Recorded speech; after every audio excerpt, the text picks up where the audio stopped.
Bienvenidos a los que se fueron uniendo. Ignacio, ¿qué tal? ¿Cómo estás? Luis Mena, Nelson, Sebastián, Tania, ¿qué tal? ¿Cómo te va?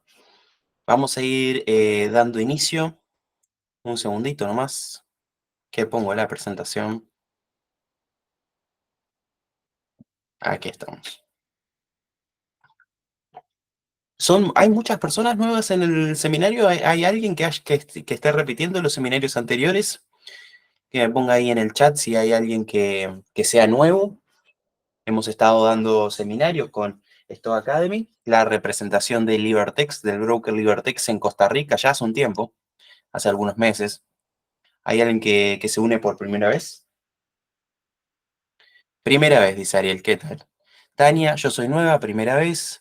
Es mi segundo seminario, Sebastián. Están buenísimos, muchas gracias, Sebastián. Qué gusto tenerte por aquí. Yo soy nuevo, dice Julio también. Bueno, muchas personas nuevas, me encanta. Espero que vuelvan a repetir si les gusta, si les parece entretenido, si les parece que les suman. Pero aquí ando yo hablando y no me presento. ¿Quién soy yo? Mi nombre es Martín Aguilar, soy analista de mercado semi-senior para Stock Academy, como digo, en la oficina de representación de Libertex, el broker, en Costa Rica. Como bien he dicho hace un minuto nada más, estamos organizando con la oficina, es un proyecto, una iniciativa propia, una serie de seminarios que se dan los días lunes y los días viernes. Siempre en este horario, las 6 de la tarde de Costa Rica, las 9 de la noche, si no me equivoco, en Argentina. Y bueno, básicamente la idea es, bueno, nutrir en algún sentido de conocimiento sobre mercados, y, trading, finanzas, activos en general, inversiones en particular, a todos nuestros clientes, ¿no? La idea es que nuestros clientes sepan más sobre lo que están haciendo en los mercados, sepan más sobre cómo operar, sobre cómo invertir, sobre cómo manejar su capital, pues para que tengan en definitiva mejores resultados y al final de cuentas, ¿no? Se queden pues más tiempo en el broker o con nosotros, trabajando con nosotros. En este caso vamos a estar dando un seminario que yo lo considero de carácter intermedio, por así decirlo. A veces damos seminarios más introductorios, otras veces más avanzados. En este caso es un intermedio. Vamos a hacer un análisis fundamental, eh, tampoco tan pesado para que no se vuelva demasiado aburrido ni nada por el estilo, sobre The Walt Disney Company, una compañía multinacional que todos conocemos, a nadie será de extrañar este gigante, ¿no?, del entretenimiento. Vamos a estar revisando, por lo menos es la idea de este seminario, en qué anda The Walt Disney Company, cuál ha sido el resultado de sus últimos proyectos y cuáles serán esos proyectos a futuro, cómo continuarán a lo largo del tiempo, ¿no? Porque esta clase de compañías ya deja de pensar en el 2024 y empieza a pensar por ahí en el 2034. ¿Me entienden a dónde apunto? Bueno, pues eso es lo que estaremos viendo. Por supuesto, para intentar dilucidar el futuro, tenemos que leer el presente. Para leer el presente, tenemos que comprender lo que ocurrió en el pasado y es por eso que vamos a estar haciendo permanente revisionismo. Sin embargo, yo creo que ya podemos ir dando inicio con la primera diapositiva de la presentación. Ahí estamos. Me parece interesante preguntarnos qué es The Walt Disney Company, ¿no? Porque va un poco más allá de lo que en principio podríamos entender por Disney en general, ¿no? Por ahí yo te digo Disney a ti y se te viene a la cabeza parques de diversiones, se te viene a la cabeza Disney Plus, el servicio de streaming, ¿no? Se te vienen a la cabeza esas películas que mirabas cuando eras más chico o no tan chico, no sé, se me ocurre películas de Marvel, más aquí en el tiempo o más atrás, como lo quieras ver, películas de Star Wars, películas de Disney y Pixar, o simplemente de Disney Channel, ¿por qué no? Y en definitiva podemos tener diferentes ideas de lo que es Disney por el mero hecho de que es tan grande esta compañía, es tan importante, tan imponente, tan gigante, masiva, que hasta incluso podríamos tener diferentes acepciones de lo que es. Hoy vamos a estar hablando del conglomerado en su conjunto, de la matriz de Disney, de este imperio, por lo menos de la cabeza del imperio que conjunta a todas estas partes que yo fui mencionando. Por supuesto, mencioné las partes del cine haciendo mucho énfasis ahí. Es verdad, en la parte audiovisual, todo lo que tiene que ver con el cine, las películas, las series y demás, hoy por hoy representan una importante parte de la compañía o de las actividades de la compañía, y que le generan ingresos y beneficios que ya veremos un poquito más adelante. Aquí coloco que de hecho es el conglomerado de multimedias y de entretenimiento más importante de todo el mundo. ¿Hay alguna compañía de entretenimiento más importante que Disney? Si lo había, Disney se la comió, como por ejemplo pasó con Fox hace no mucho. Disney hoy por hoy tiene algunas de las franquicias más importantes y más valiosas de todo el planeta. La única que le falta, por así decirlo, es Pokémon. Pokémon no es de Disney, ¿no? Está de Pokémon Company, que está muy relacionada con Nintendo. Nintendo tiene una participación muy importante en The Pokémon Company, hoy por hoy la franquicia de entretenimiento más valiosa. Eh, y bueno, sacando por supuesto al mundo de los videojuegos, que también tiene un montón de pues, franquicias, propiedades intelectuales y demás. Pero en lo que respecta a lo audiovisual, Disney es el gigante predominante, por lo menos en el mundo occidental. Bien. Eh, Vamos a continuar con la presentación, estableciendo lo que es The Walt Disney Company y sobre qué vamos a hablar. Esto es lo que yo decía cuando vamos a hablar de la cabeza del imperio, por ahí. Vamos a preguntarnos qué es lo que está ocurriendo, en qué situación se encuentra The Walt Disney Company. Yo aquí coloco algo que parece algo contradictorio. ¿Por qué? Porque si nosotros vamos a los fundamentales hoy por hoy, a lo que se dice en el mercado, a lo que se rumorea en el mercado al respecto de esta compañía, vemos que cada inversor tendrá de hecho algún cuestionamiento para hacerle a esta compañía o plantea algún problema en específico, ¿ok?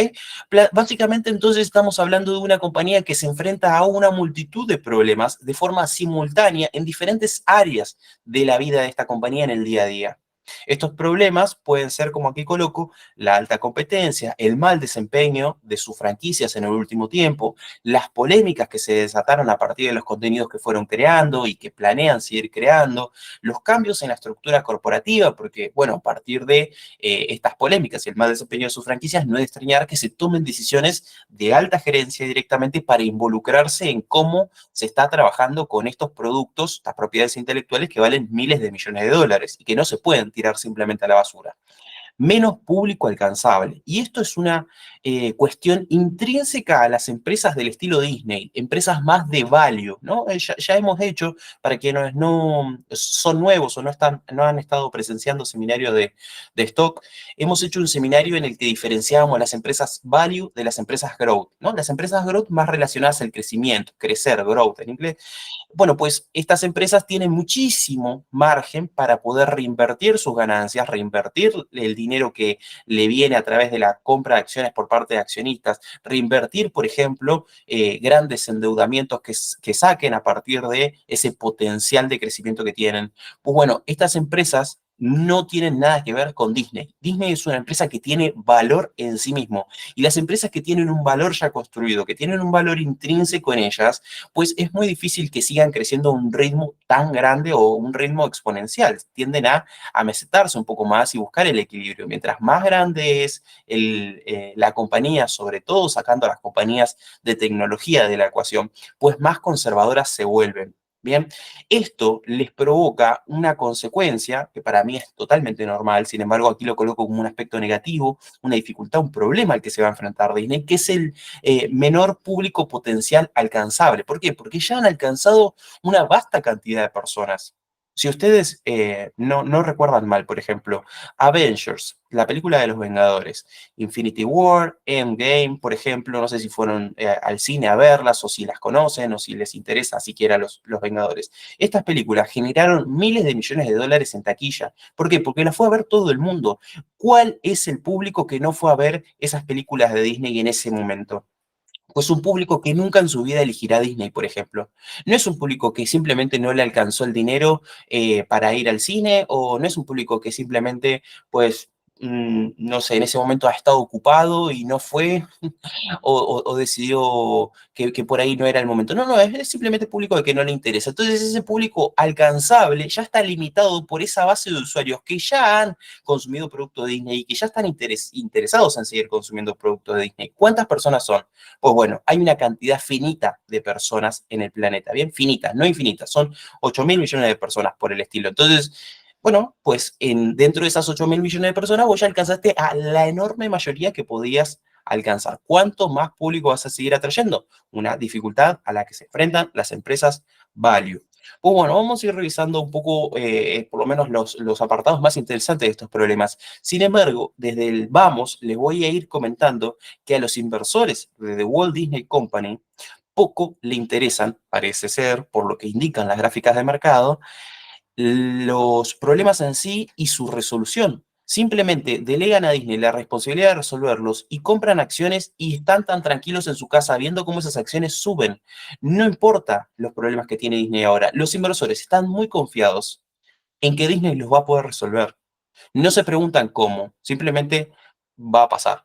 ¿Me entendés un poco? Y ya vas a verlo cuando veas la gráfica de precios, que de hecho, ahí vamos.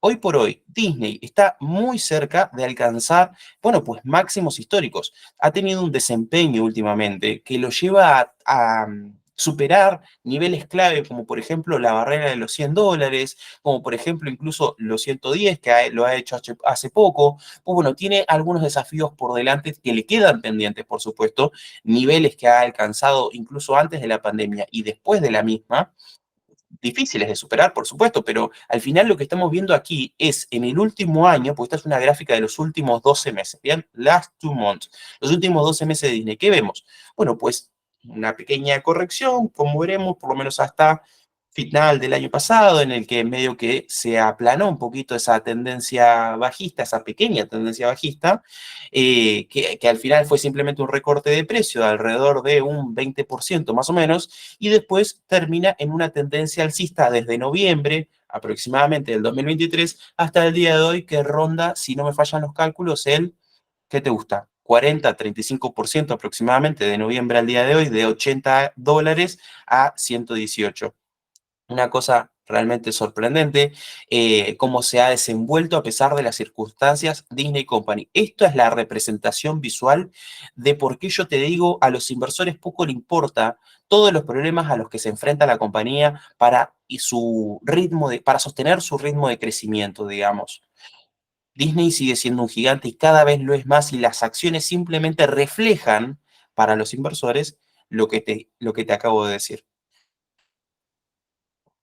Pocas dudas hay de que esto último fue una tendencia alcista, hay que ver cuándo corrige. A ver, hemos subido muchísimo, muchísimo en términos de niveles en muy poco tiempo. Un 40% es un montón, es un montón. Sería normal esperar algún tipo de corrección, ya hubo intentos de correcciones, veremos si llega a perforar, como por ejemplo intentó entre ayer y hoy esa media móvil que yo la tengo configurada en 20 periodos.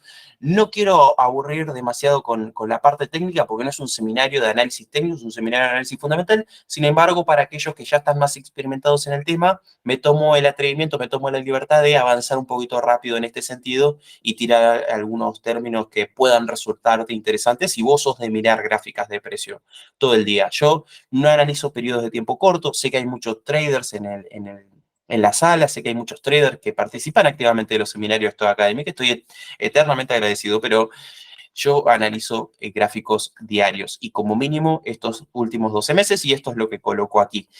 Poco sentido para mí tendría poner un gráfico, por ejemplo, de una hora, la verdad, pero esto es una apreciación personal.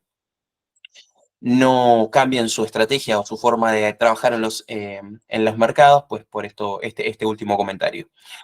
Vamos a revisar un poco esto que acabamos de ver, pero en otros términos. Vamos a ir con el market cap, ¿ok? ¿Qué es el market cap? Para ponerlo en términos sencillos, es básicamente un indicador de cuánto valdría, en términos hipotéticos, la compañía. ¿Ok? Es muy difícil saber, y esto lo digo siempre, es muy difícil saber cuánto vale una compañía. O bueno, puede llegar a ser hasta subjetivo, digamos, es una cuestión de oferta-demanda. Si de pronto a nadie le empieza a interesar los productos de Disney, evidentemente esa compañía se va a cero. Hoy por hoy, la compañía vale alrededor de 217 mil millones de dólares. Una cosa así. ¿Cómo se obtiene ese número de 217 mil millones de dólares? Muy sencillo, se multiplica la cantidad de acciones que hay en circulación por el precio actual de las acciones, esos $118 que acabamos de ver. ¿Bien? Entonces nos da ese número. Lo interesante de este pequeño cuadro que yo coloco aquí de market cap es su evolución a lo largo de los años. Tenemos desde el 2018, 2019, 20, 21, 22, 23, 24. Bien, ¿por qué coloco del 2018? Porque aquí me parece que es donde Disney hace un clic y de pronto empieza a subir y empieza a despegar y empieza a demostrar un potencial que solamente pudo pincharse a partir de las decisiones que se tomaron en términos creativos en la post-pandemia. Bien, 2018 ustedes ubíquenlo como este año en el que Disney estaba en su pleno auge, en el que lanzaba, por ejemplo, o por lo menos le mostraba al mundo lo que iba a ser Disney Plus, en el que se lanzaba, por ejemplo, a las películas de Avengers que acabo de mencionar, que generaron miles de millones de dólares de beneficio, en el que seguían en ese momento lanzando esta última trilogía de Star Wars. Les recuerdo una de sus sagas, de sus propiedades intelectuales más importantes, con los parques, bueno, pues teniendo un auge muy, pero muy grande, muy importante. En este momento nada se sabía de lo que iba a pasar después. ¿Qué pasó después? Básicamente hagamos un recap. 2020. 2020 alcanzamos 328.000 millones de dólares en capitalización de mercado sobre el final, con una recuperación en el medio impresionante, porque como insisto, en el medio de este año tuvimos el COVID, ¿no? Ustedes recordarán, y esto le significó a Disney el cierre de sus parques, que es una de sus principales fuentes de ingreso, y el cierre de los cines. Es decir, que la gente no podía ir a las salas, no podía ir a consumir sus productos. De hecho, de Marvel se lanzó solamente una película a lo largo del 2020, y sin embargo, ahí fue donde marcó uno de sus máximos históricos. Bien, luego de eso viene un retroceso esperable en 2021 y un golpe muy fuerte en el 2022 en donde todos los mercados cayeron.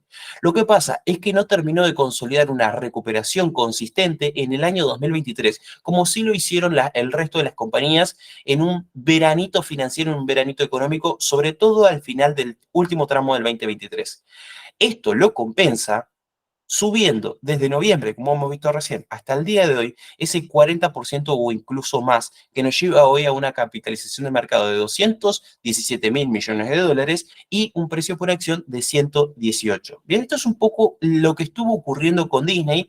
Podríamos verlo en una gráfica de precios. Yo elijo mostrártelo en este pequeño recuadro en el que vemos claramente dónde estuvo su máximo histórico y vemos de qué situación viene una tendencia totalmente bajista en la cual está corrigiendo ahora y pues bueno, estamos en un nivel muy interesante para aquellos tanto que busquen comprar posiciones a largo plazo a buenos precios, como aquellos que busquen de pronto correcciones importantes para beneficiarte shorteando. Quizás me detuve demasiado en este apartado, es que las demás diapositivas son bien interesantes, así que esta la vamos a pasar rápidamente. Esto es básicamente la evolución de lo que antes te comenté, pero visto de otra manera. Bien, en este caso lo que estamos viendo es ese gráfico esta lista que te acabo de mostrar aquí, pues en un gráfico de precio, básicamente. Podríamos simplificar este gráfico de precio como que no es el market cap y su evolución, sino que es simplemente la evolución del precio por acción. Es exactamente lo mismo, sería exactamente lo mismo para efectos prácticos. Vemos entonces cómo evolucionaron sus acciones desde el 2010 hasta el día de hoy. Bien, viene lo importante, lo interesante de estos seminarios, por lo menos para mí que me considero un nerd de los datitos, bien, esta es una realidad, me considero un nerd de los datitos, por lo menos a la hora de trazar análisis fundamentales y demás.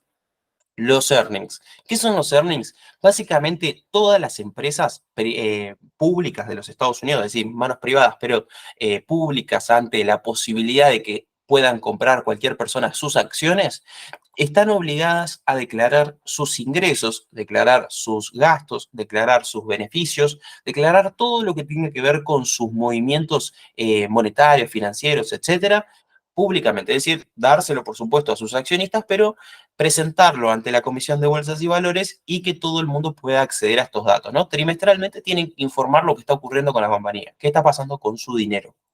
O bueno, me parece bien interesante leer los earnings de Disney, porque acá te muestra de forma muy nítida lo que yo te comentaba al principio, de que es una empresa value. Lo que vemos a la izquierda son los resultados trimestrales de los últimos 5 periodos, es decir, diciembre de 2022, abril 23, julio, septiembre y finalmente diciembre. ¿Qué falta aquí? Bueno, pues faltaría el presentado en el mes de febrero, si no me equivoco, más o menos. Falta, la verdad, ese dato. Pero bueno, nos sirve de todas maneras tener hasta final de 2023 porque ese fue el último periodo cuatrimestre 4 del periodo fiscal 2023 de Disney. Así que coincide ahí, para los que entiendan un poco el tema, es raro que ocurra que coincida, y para un psicópata del orden psicológico como puedo ser yo, pues da gusto eso. Lo que estamos viendo es una evolución, pero no exponencial como por ejemplo podíamos ver en Netflix, en Spotify, en Nvidia, en Meta, en todas esas empresas que estuvimos analizando, que de pronto tenían gráficos de ingresos que iban así, en una curva totalmente exponencial, que te subía de ganar 2.000 millones de dólares por trimestre hasta 20.000 millones de dólares por trimestre en cuestión de un año, ¿no? Una cosa impresionante cómo crecen esos gráficos. Esto es algo que se mantiene más estable en el tiempo, ¿no? De pronto tenemos que en 2022 ganamos exactamente lo mismo que en 2023. Hablo de diciembre a diciembre. De hecho, fíjense aquí nomás, ingresos. Diciembre del 2023, 23.000 millones de dólares, 23.500 para ser más preciso, y el cambio interanual es del 0,16%, es decir, que entre año y año, en ese mismo periodo, ha variado solamente en positivo un 0,16%, lo cual es la nada misma. No es nada 0,16%, teniendo en cuenta además que tenemos inflación, e inflación muy alta a nivel mundial. Y agárrate de esto encima. Gastos operativos que te crecieron, perdón, que se redujeron. Eso se tradujo al final de cuentas en un mayor beneficio. ¿Qué es esto? Ingresos netos, 1.900 millones de dólares. Esto es muy importante tenerlo en cuenta. ¿Por qué? Porque de pronto nosotros vemos una empresa que te genera 23.000 millones de dólares por trimestre, pero que solamente tiene de beneficio, pues nada, un 10% aproximadamente. Esto no es nada comparado de vuelta con empresas de tecnología que de pronto te generan un 30, un 40% de sus ingresos en beneficios, o sea, lo traducen en beneficios. Esto para Disney es un montón, 2.000 millones de dólares de beneficios en un trimestre. De hecho, fíjense aquí nomás, el cambio interanual es casi del 50%, es decir, que el año anterior los beneficios así habían sido muchos menores en el mismo periodo. Lo que nos podría preocupar en este gráfico de aquí a la izquierda es que en algún periodo incluso dio pérdidas. Por ejemplo, miren este julio del 2023. Aquí, esta barra amarilla que tenemos aquí por debajo del cero, son pérdidas, pérdidas de ingresos netos. ¿Bien? Puede llegar a preocuparnos, después tuvo una recuperación, como ustedes verán, pero en definitiva se mantiene. Y lo mismo pasa a lo largo de los años, porque no es que te crece en 5 años, pues los ingresos y los beneficios en 3, 4, 5 veces. De hecho, fíjense, en 2019 reporta ingresos de alrededor de 70.000 millones de dólares anuales, ¿no? En 2023 llega a los 85, ¿te gusta? 80 y pico. Bueno, 88 dice acá, 88,9. Lo estaba haciendo a ojo, 88,9. En 5 años no es que creció un montón, se mantiene. Y es por eso que yo te digo que tiene ciertas limitaciones en público, en tipo de entretenimiento, en sus franquicias que se agotan, por supuesto. Bueno, pues eso al inversor no le es algo negativo, digamos, no significa que es algo negativo el hecho de que se mantenga. De hecho, pensarlo como algo positivo. Mientras más posibilidades tiene una empresa de mantenerse en términos de ingreso y en términos de beneficio, por supuesto aspirando a crecer, porque estamos en un sistema económico que tiende a ser inflacionario, pues más estabilidad, más tranquilidad te dará a ti para poner tu dinero ahí. Porque esto es renta variable al final. Y lo que tiene la renta variable es que puede significar mayor riesgo que, por ejemplo, un plazo fijo. Que, por ejemplo, poner tu plata en un banco y ir a los 12 meses y retirarlo, o comprar un bono estatal, o ponerla, por ejemplo, en bienes raíces, ¿no? Al final tienen mayor riesgo. Entonces, el hecho de que esta empresa sea bastante estable, o esta clase de empresas sean bastante estables, pues a ti te da más confianza. Entonces, bueno, dices, puedo poner mi plata acá. Entonces, es por eso que se explica que este aumento de ingresos y este aumento de beneficios, que encima es negativo porque vemos que en 2023 generamos menos beneficios que en el 2019, no se traduce o no se coincide con la evolución de la gráfica de precios que hemos visto antes, que es una tendencia alcista desde noviembre hasta hoy, pero de forma clarísima y muy nítida además. Poco más para decir en realidad con respecto a eso. Me gustaría pasar al siguiente,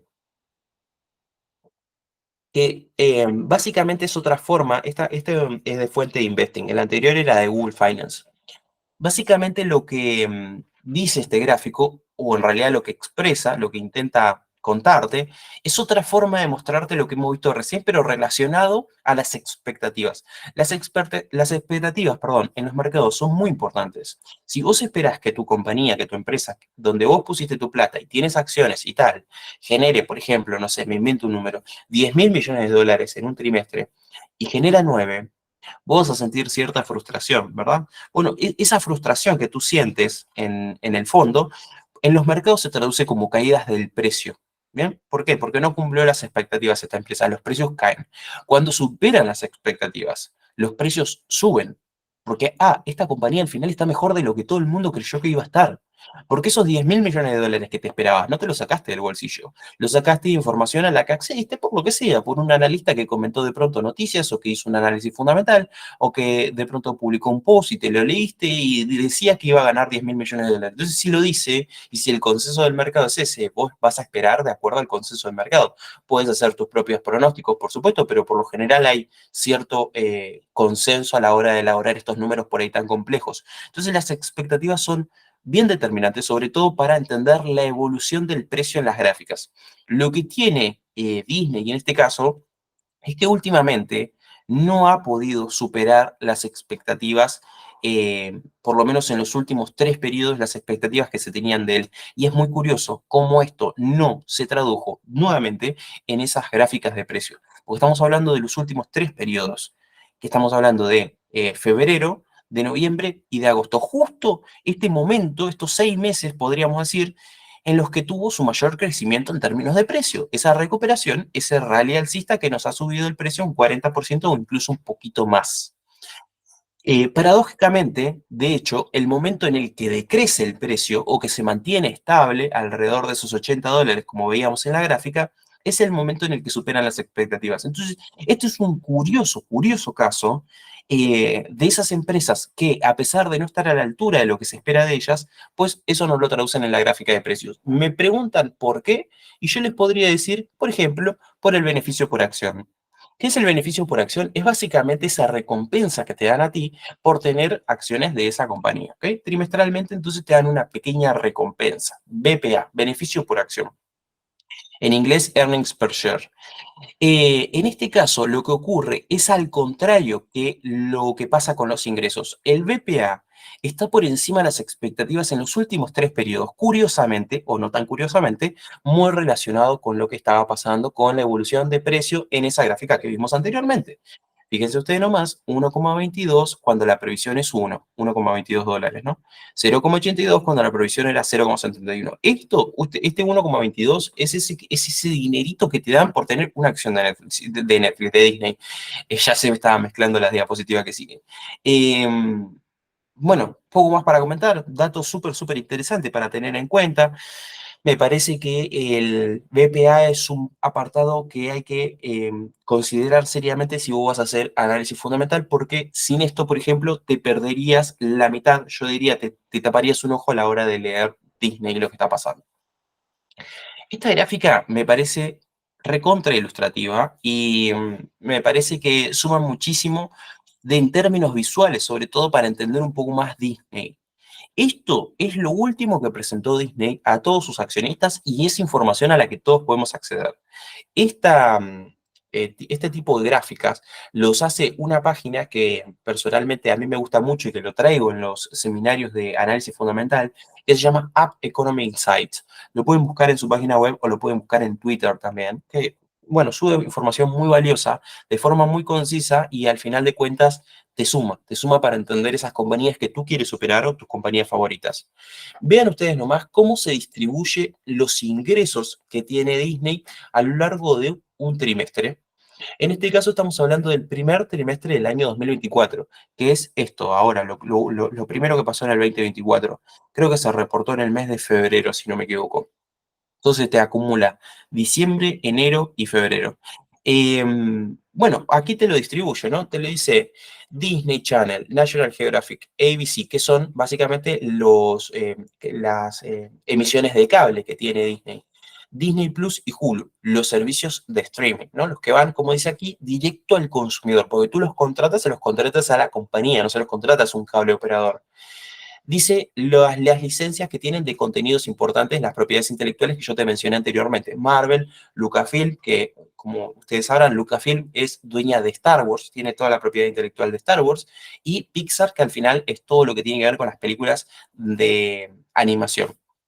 Los parques y las experiencias, que como ustedes verán, aunque aquí todo esto lo ponen por separado y podríamos unificarlo, ¿no? En un gran conglomerado que son ¿cómo es que se dice? Todo lo que tiene que ver con lo audiovisual, las producciones audiovisuales, esa era la palabra que estaba buscando, podríamos ponerla toda junta, ¿no? Pues si lo separamos, ninguna se compara con, por ejemplo, los ingresos que le significan los parques y las experiencias. En este caso, las líneas de crucero, Vacation Club, que como no fui a Disney, no sé qué es, y los parques de Disney. Y finalmente, los productos de consumo que pueden ser, por ejemplo, peluches, todo lo que tiene que ver con el merchandising.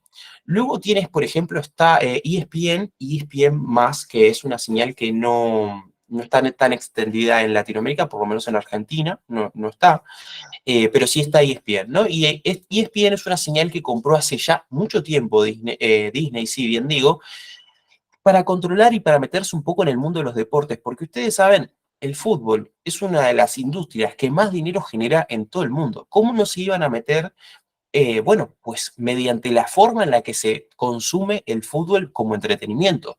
No nos podemos meter en los estadios, no podemos patear una pelota, no podemos meter un gol. Bueno, perfecto, vamos entonces a controlar cómo se transmite, vamos a controlar qué se dice del fútbol, vamos a controlar las noticias, vamos a controlar ESPN. Van y ponen la plata. Y así como compraron la Fox, compraron ESPN hace un tiempo, y pues, como ustedes verán, le genera un fuerte flujo de ingresos eh, casi de forma periódica, de forma permanente. ¿Bien? Entonces, lo que nosotros tenemos aquí es que al final de este gráfico lineal, digamos, pues tenemos costos muy, pero muy altos que se comen gran parte de esos ingresos que te genera Disney, por ejemplo, 10.000 millones de dólares en entretenimiento, casi 5.000 millones de dólares en deportes y casi un poco más en realidad, de 9.000 millones de dólares en experiencias. Tenemos que los costos y los impuestos y demás que tiene que pagar la compañía alcanzan casi los 20.000 millones de dólares en este caso. Y de beneficio al final nos deja un total aproximado de 3,9 billones de dólares en el último periodo reportado, que aún así es más de lo que había reportado a final del año pasado, que es eso que nosotros vimos al principio. Ya voy a retroceder un poco, que es esto que vimos aquí, diciembre del 2023, ingresos y beneficios. Ingresos, 23.000 millones de dólares, beneficios, casi 2.000 millones de dólares. Pues aquí tenemos, ¿qué tenemos? Esperen que lo busco. Bueno, pues haciendo cuentas rápidas, alrededor de 25.000 millones de dólares en ingresos, es decir, subió, y alrededor de 4.000 millones de beneficio, es decir, subió, se multiplicó casi al 100% con respecto al último periodo presentado. Muy interesante verlo esto, analizarlo, pensarlo. Yo les puedo compartir esto, lo pueden buscar en internet de todas maneras, pueden realizar sus propios análisis fundamentales, esta información es pública, como les digo. Si no confían en este publicador que es App Economic Insight, que es el que yo utilizo, pueden utilizar el que quieran, Bloomberg, Reuters, Investing, pueden incluso irse al sitio web de Disney y ahí mismo van a tener la información, no hay ningún tipo de problema, para que puedan realizar su propio análisis. ¿Bien? Vamos a hablar un poco sobre el monopolio de Hollywood. Yo lo planteo por lo menos de esta manera. ¿Por qué? Porque tenemos a una compañía, un conglomerado que aglutina grandes productores de contenidos y material audiovisual. ¿Qué actor, qué director famoso no ha pasado por las manos de Disney? ¿Qué actor no ha sido condecorado por ese espectacular talonario, esa espectacular chequera que tiene Disney, esa tarjeta de crédito super black que le permite pagar a cualquier actor que quisiera? A cualquiera, no importa cuál. Todos están compitiendo, todos los actores están compitiendo para aparecer en las producciones, por ejemplo, de Marvel Studios, que pagan miles de millones de dólares simplemente por una película que puede ser un fiasco y no se vuelve a repetir, no vuelve a haber una 2, por ejemplo. También participan en Lucasfilm, también tienes a Avatar, ¿no? Tienes un montón segmentos, de subdivisiones, de subsidiarias, podemos decir, que dependen de Walt Disney Studios y al final de cuentas termina generando un montón de dinero en ingresos, pero también un montón de dinero que se gasta a partir de crear estas super producciones. No es gratis crear un Avengers y un Avengers te sale una vez y ya está. Bueno, en este caso salieron varios, salieron cuatro, ¿no? Van a salir más, pero ¿cuándo puedes exprimir esa vaca dorada, ¿no? Es una gran pregunta que nos podemos hacer. Vamos a ver, el monopolio de Hollywood.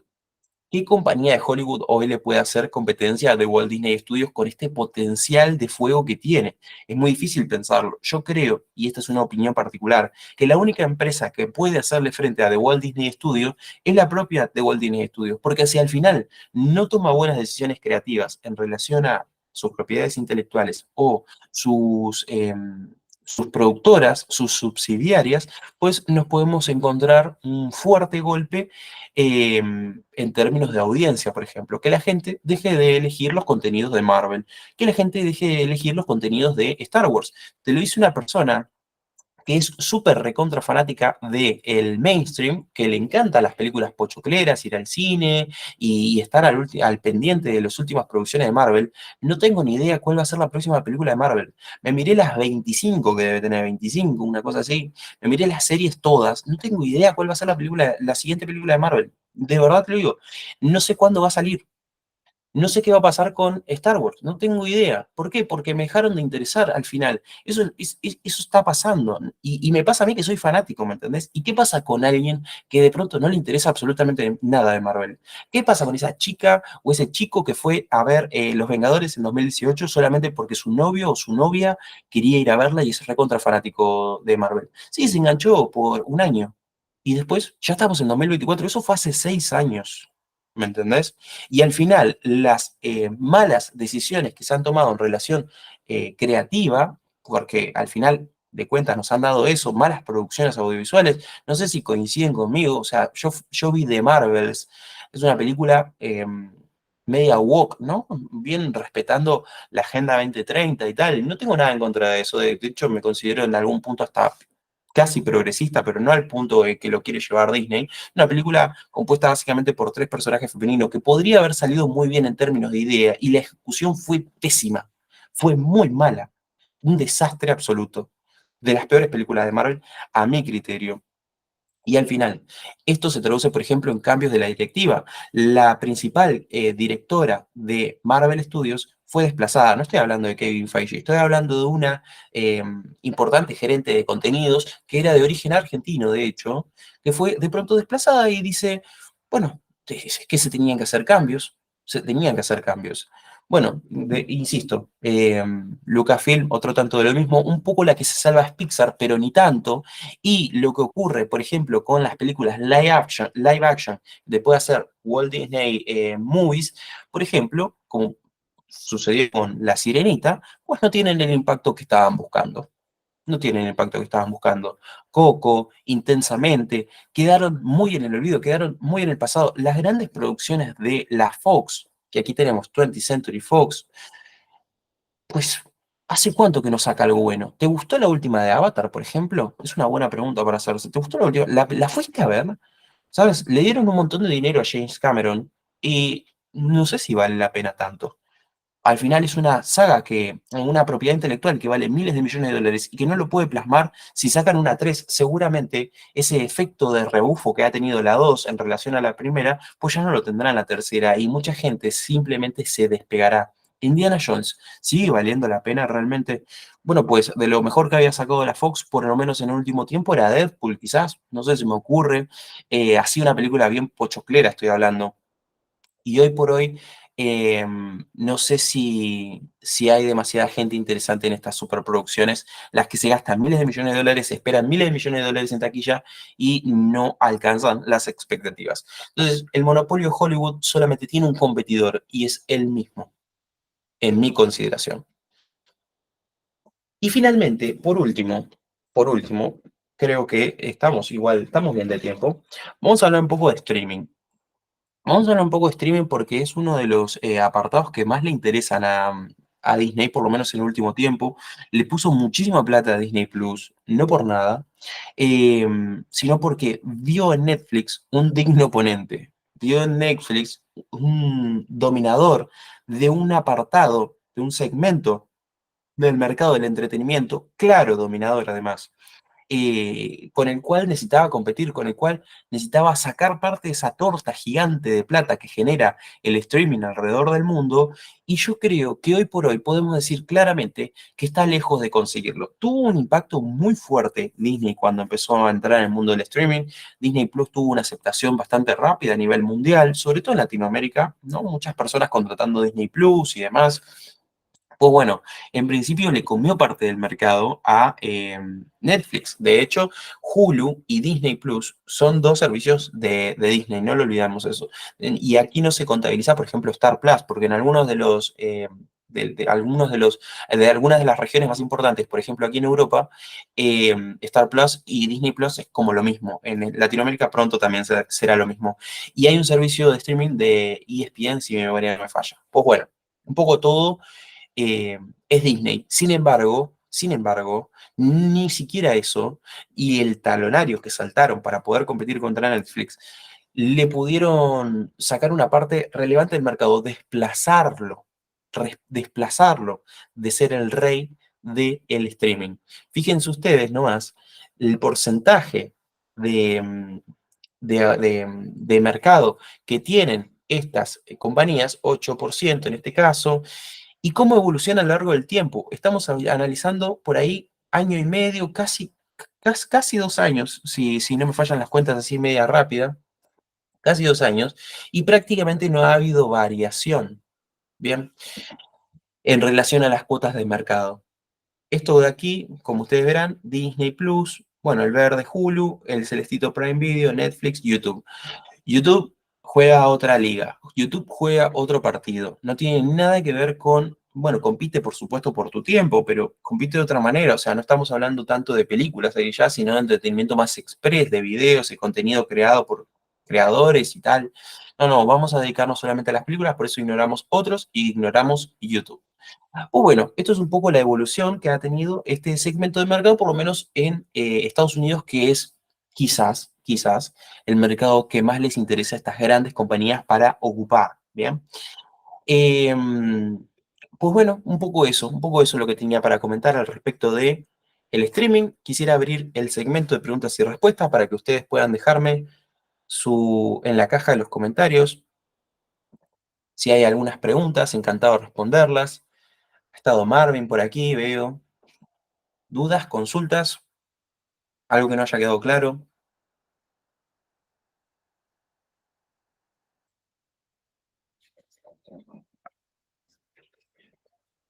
Gustavo, ¿qué tal? Ah, no, Marvin está aquí. Mira, yo lo estaba echando. Me había parecido que Marvin había salido. ¿Qué tal, Marvin? ¿Cómo andas? Un habitué de estos espacios. Vero que se ha unido. ¿Qué piensa de Disney? ¿Les parece una empresa a comprar o necesitan saber un poco más acerca de ella?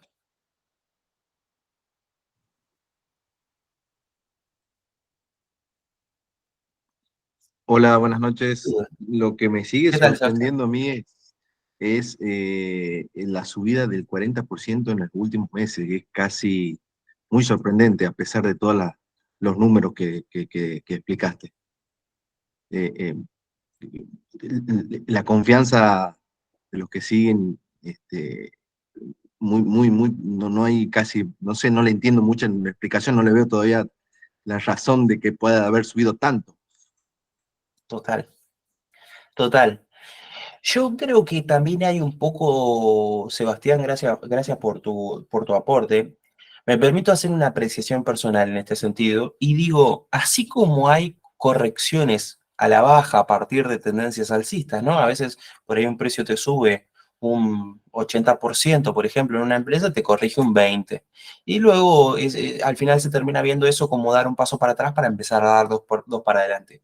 Pues eso ha ocurrido un poco, porque si de hecho nosotros vamos, a ver si puedo ingresar aquí a TradingView rápidamente. A ver, vamos a TradingView, a ver Sí, si me quedó guardado el gráfico de justamente Disney. justamente también estaba viendo TradingView y estaba viendo y está claro cómo subió. Bueno, hay un par de indicadores que vos quizás nos expliques más fácil a nosotros.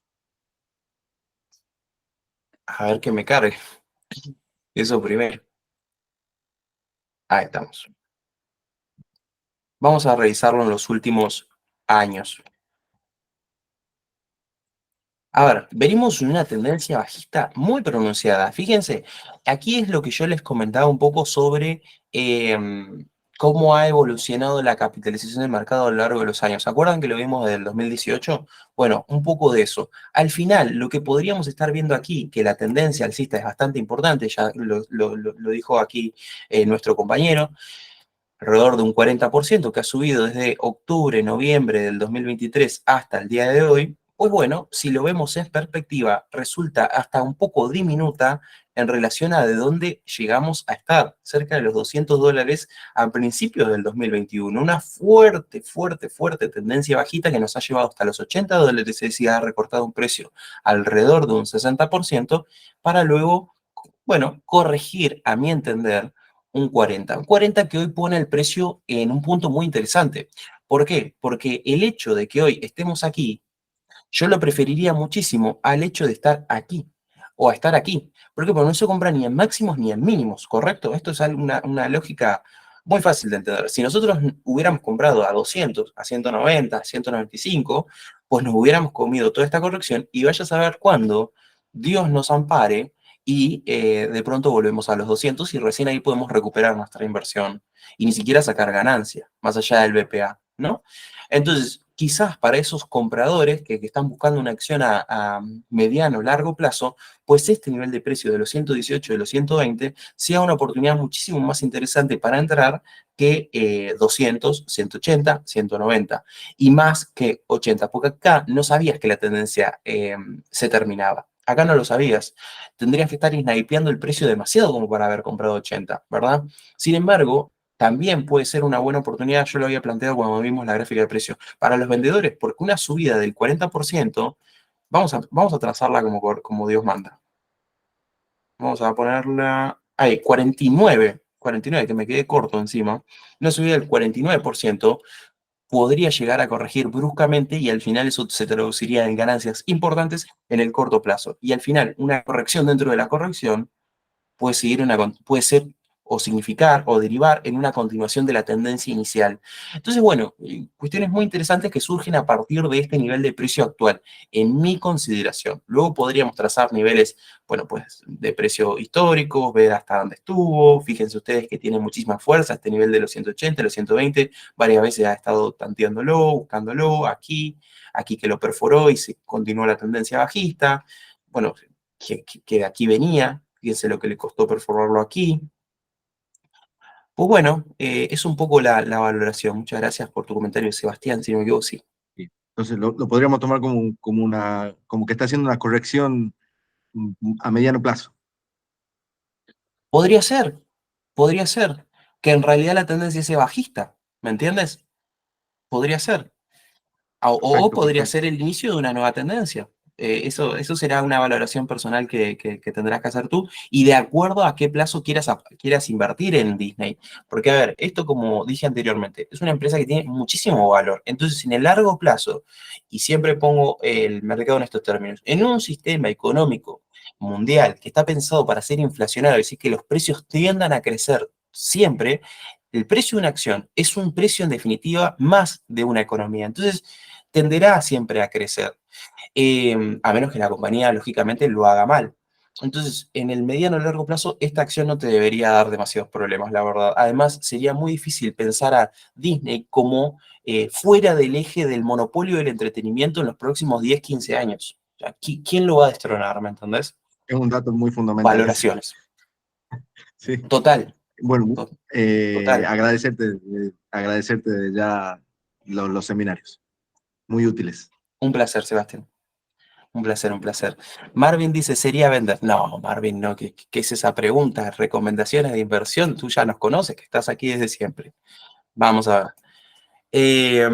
Bueno, si no hay más preguntas, entonces les agradezco a todos por haber participado del seminario del día de hoy. Vamos a ir dando cierre. No sin antes presentarles la invitación Ya hemos planificado los seminarios a lo largo del mes de abril.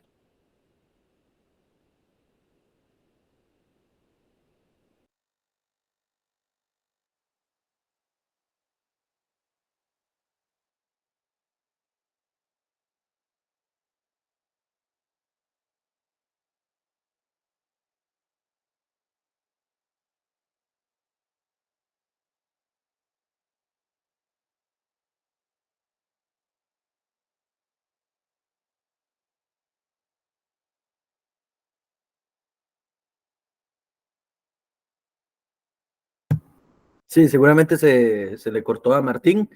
Muchas gracias a todos por haber participado. Ahí, Sebastián, seguramente el viernes, perdón, el lunes será el próximo, normalmente es lunes y viernes, solo que, bueno, en Costa Rica el 15 de abril es feriado, por ende ese se pasa el martes. Pero igual yo te puedo enviar toda la información. Si la ocupas, me puedes escribir a base de aquí, no hay ningún problema. E igualmente los invitamos al siguiente lunes, normalmente es a las 18 horas de Costa Rica, en Argentina son 3 horas de diferencia, por ende serían las 21 horas. Cualquier consulta, duda, igual siempre a su asesor de confianza y nos vemos en la próxima. Y siempre extenderle la invitación que seguramente el día lunes, que era algo que seguramente iba a decir Martín, nosotros estemos presentando ya el canal de YouTube de Stock Academy, donde se almacenarán todas las grabaciones. Igual se van a hacer algunas otras cosas de videos exclusivos de ahí, pero para que también se vayan suscribiendo. Muchas gracias y que tengan una linda noche.